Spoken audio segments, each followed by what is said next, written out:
Gentleman from Virginia, Mr. Griffith, for 5 minutes. Thank you very much, Mr. Chairman.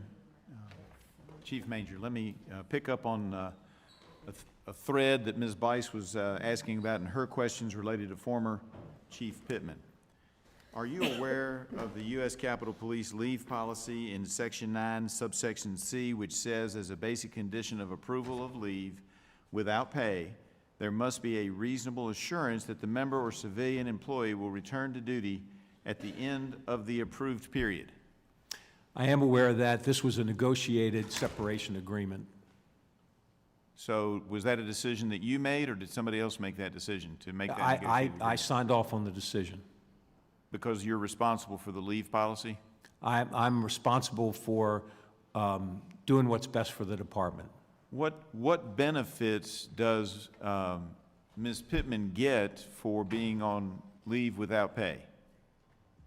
She gets no benefits for being on leave without pay. She doesn't get any enhanced retirement or any other benefits? No, she will be able to she'll be able to apply for retirement benefits in about a month. But there was no enhancement. I mean, what does she get out of leave without pay? The ability to apply for retirement benefits again in about a month or so. So she does benefit even if it's indirect? I mean, couldn't she have done that if she had just retired early, or if she had, I mean, so she's getting a benefit from having been designated? She's eligible to retire in June, so she is able to retire, yes. Would she have gotten a lower benefit if she had retired at the end of January? I'm not sure she would have been eligible at that point. Well, if she left without being leave without pay, would she get retirement in June for the year she served here or not? I don't believe she would have. So she's getting a substantial benefit by being on leave without pay? She is eligible to retire in June. And yes. that's a substantial benefit to her, and that's in violation of the Capitol Police Board regulations prescribing unified leave system for members and civilian employees of the United States Capitol Police, is it not? It is not if it's a negotiated separation agreement. Where does it say that in here? Well, it doesn't say that in there, but we've done this, but it's been done before. And you're aware that she took another job February 1st, are you not? I am.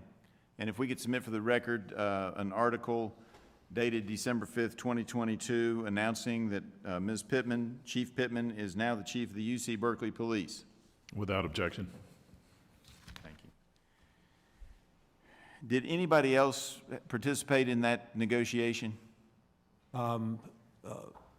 Chief Pittman's attorney. And you and the General Counsel? Correct. The Capitol Police Board was not involved? No. All right. Let me go back to my original line of questioning that I was asking in regard to the officers who had raised concerns, and there were some issues whether they were retaliated against, if you remember. I know it's been a while, and you asked a lot of questions since then. But the officers who had concerns with leadership, and they brought those to the attention of the IG, the Inspector General, were any of those concerns incorporated by the Inspector General for the U.S. Capitol Police in any of the flash reports, yes or no? I don't believe they were, but I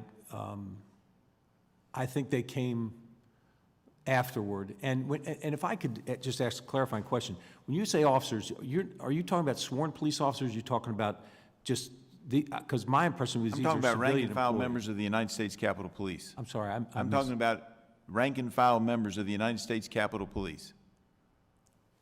Okay. Okay. Will you make available to this committee by the end of next week all communications between the previous Inspector General and his staff and the U.S. Capitol Police? All previous communications between the previous IG? Inspector General and his staff. With regard to what? With regard to complaints made by officers about leadership on January 6th. If I have the authority to release those, yes. All right. And can you also look in to see whether or not you have authority, and I know this is a little bit grayer area, that would be the same question, but including General Counsel's office? Because we're trying to see if the General Counsel was involved in some of these issues when they ought not be, before your watch. Again, as you know, when we're talking about general counsel's office, that's a different, I understand. Can you Standard. assure me that you will give us everything that you can? that I am That you legally are permitted to permissible to give. do, yes. All right, I appreciate that, and we'll probably follow up with that in a written form so you know exactly what I'm asking for. I appreciate your time, and I appreciate the time to question. I yield back.